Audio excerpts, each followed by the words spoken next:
100% 소고기인데 한 20만 불이라는 돈을 다 까먹었어요. 엄청 힘들었죠.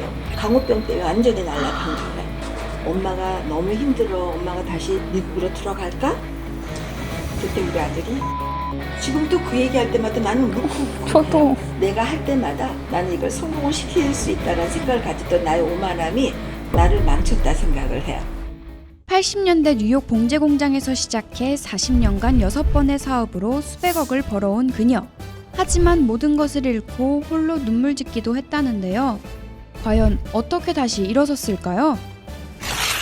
한국과 미국을 오가며 40년간 사업을 해오신 분을 모셨습니다. 새로운 걸 계속 개발해가면서 일을 하는 팀이경이에요. 80년도에 대학교 졸업을 하시고 네. 뉴욕에 처음 오시게 되셨는데 네. 어떤 마음이셨어요? 시집 왔어요, 미국으로. 대학교 4학년 된 남편을 만났는데 미국 온 지 벌써 43년 됐네요. 그 당시 미국이라는 나라가 20대가 와서 참 견디기가 쉽지 않은 곳이었어요. 지금은 정말 다르죠. 처음 미국에 오셨을 때 시부모님과 함께 봉제업을 하셨다고 들었어요. 저희 시집에서 봉제 공장을 했었어요. 굉장히 나름대로 우리 1세대들이 열심히 살던 때였어요. 저도 봉제 공장에서 뭐 미싱도 받고 그래서 손도 찔려보고 저로서는 그때 그런 시절이 있었기에 지금 내 나이가 이렇게 되더라도 그게 추억이 됐어요. 4시에 일어나셔가지고 움직이시고 하는 어머님, 아버님. 지금의 저는 미국을 제2의 고향이에요. 태어나기는 한국에서 태어났지만 미국이라는 나라가 저를 이만큼 성장시킬 수 있고 이런 일을 할 수 있게끔 만들어줬던 나라가 아닌가 생각이 들어요. 그렇게 봉제업을 계속 하시다가 2002년도에 핫도그 사업을 시작하시게 됐어요.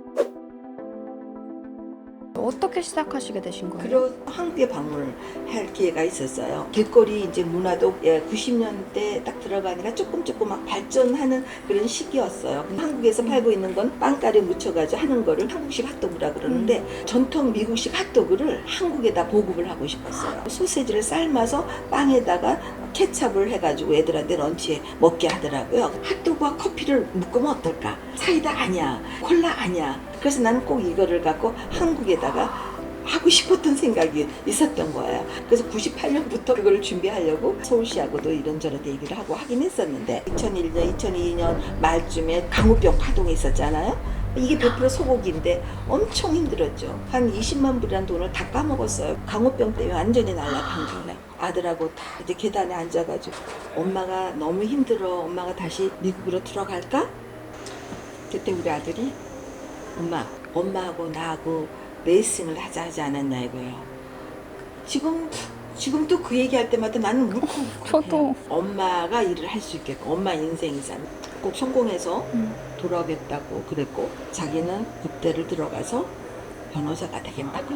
우리 아들은 지켰어요. 그때 다시 한번 각오를 했던 거죠. 내가 그때 한번 실패라고 볼 수 있었던 그 시점에 나는 실패가 아니다. 나는 다시 한번 저 높은 계단을 뛰어갈 거다라는 생각을 갖고 간 거예요.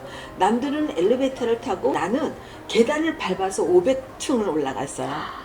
뉴욕 핫도그라면 신화적이었지만 또 다른 거를 하고 싶었던 게 컸어요. 근데 항상 도전할 때 무섭잖아요. 그 두려움이 분명히 있으실 텐데 그런 두려움은 없으신가요? 나와의 약속, 너와의 약속, 누군가의 약속이 꼭 있어요. 서로가 꼭 지켜줘야 되는 거거든. 안 되는 것도 할 수 있다는 마음을 먹으면 되는 건데 우리는 미리 될까 안 될까를 생각을 많이 하면서 갔다 보니까 그 반 이상은 포기에 들어가요. 될 거라고 생각을 하면은 반 이상 되는 거에 붙잡고 가는 거죠. 그러니까 성공이냐 아니냐는 거기에 나눠 있어요. 내가 한국과 미국을 왔다 갔다 하면서 한국에 좋은 거를 미국에, 미국에 좋은 거를 한국에. 그러다 보니까 보이는 게 있는 거예요. 갑자기 이제 앞으로 드립 시대야. 드립할 거야. 그래서 커피 모든 거를 만들자. 그렇게 해서 한국에서 또 커피 아울렛을 시작을 한 거예요. 여러 사업을 성공적으로 하셨는데 또 다른 사업을 시작하게 만든 원동력이 있으신가요? 남들은 저보고 엄청 성공했다고 얘기를 해요. 엄청 돈 벌었죠. 몇백억을 했으니까. 야, 성공했어, 최미경이 막 이랬는데 내가 할 때마다 나는 이걸 성공을 시킬 수 있다는 생각을 가졌던 나의 오만함이 나를 망쳤다 생각을 해요. 성공을 했다라고 할 때는 겸손해야 돼요. 항상 내 자세가. 제가 핫도그를 4, 500개를 만들 때 욕심이 나니까 한 6개 정도의 사업체를 계속 만들었던 것 같아요. 그러다 보니 오만이 저를 이렇게 힘들게 하지 않았나 생각하고, 그 당시에 사이가 주위의 직원들, 임원들이 이렇게 했으면 좋겠습니다 하는 말을, 너가 어린데 뭘 그런 생각, 이렇게 얘기하는 그 자체가 나의 오만이에요. 고마워, 이런 자세가 지금에는 됐죠. 사업을 오래 하시다 보면 믿었던 분들에게 실망하는 일이 생기는데 그럴 땐 어떻게 대처하시나요? 저희 회사가 600억이 넘었으니까는요, 내 돈을 보태서 M&A를 하자고 했는 데가 있었어요. 그래서 우리 회사를 키워서 코스닥 들어가자. 안 하면 되죠. 내가 믿고 했잖아. 그 사기를 치겠다고 한 사람들을 내가 믿고 했잖아. 그 내 잘못이지. 문제는 내가 문제예요. 커질 수 있겠다라는 나의 욕망, 돈에 내가 진 거니까 내 잘못이 제일 커요. 힘은 들었어요. 집도 건물도 많이 한순간에 다 잃었어요. 그런데 그거를 아깝다 생각했으면 들어 누웠을 것 같아요. 근데 그런 생각보다 내가 잘 수 있는 공간, 내가 타고 다닐 수 있는 차량, 그래서 막 차도 막 비싼 차 막 이것도 생각하지 않고 뭘 거기에 그렇게 연연할까. 지금 여기 이것도 나로서 너무 감사한 거죠. 웃으면서 탁탁 털으세요. 성공은 잠 잘 자고요. 지금 일하는 거 재밌어 하고, 이런 생각이 들어요. 네. 그렇게 다양한 일을 하시면서 어떻게 화장품 사업을 시작하시게 되셨나요? 마지막에 내가 화장품 사업을 해보고 싶다라고 생각을 가졌던 거는, 그 실패 후에 그 다 잃고 빚도 지고 스트레스가 얼마나 받았겠습니까? 얼굴에 행빈 없었죠. 몇백억에서 그냥 한 푼도 없는 거는 종이 한 장 차이예요. 몇백억이라는 게 그대로 있는 거는 없어요. 회사를 딱 정리를 하려고 딱 보니까 몇백억이 몇십 원도 안 되는 거예요. 다 이것저것 다 하다 보니까 건물 갖고 있는 거, 땅이 있는 거, 집 있는 거 다 해도 아무 소용이 없는 거예요. 내가 얼굴이 이렇게 되니까 번뜩 떠오르는 게, 이제 화장품 사업을 신경 쓰라고 하나 보다.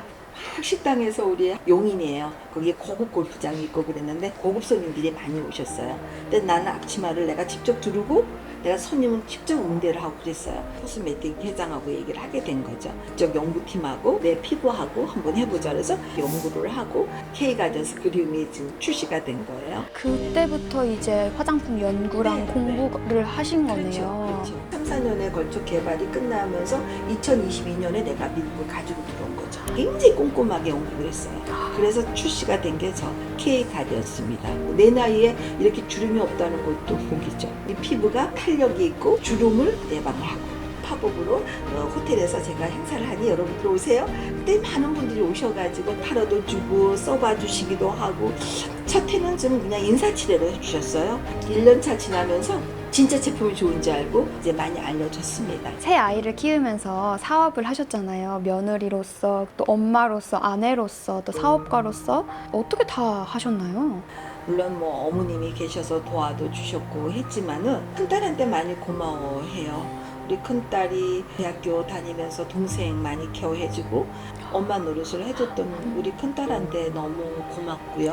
애들 아빠? 애들의 조언이 없었으면 오늘 나는 없었을 것 같아요. 너무 감사하죠. 한 치 앞도 알 수 없는 사업가라는 길을 걸어오며 최미경 대표가 증명한 것은 나이도 실패도 끝이 아니라는 것입니다. 불안으로 가득할 수 있는 삶이지만 희망과 긍정의 힘으로 삶을 채워가는 모습을 보며 결국 가장 중요한 것은 현실보다 내가 세상을 바라보는 눈인 것 같습니다.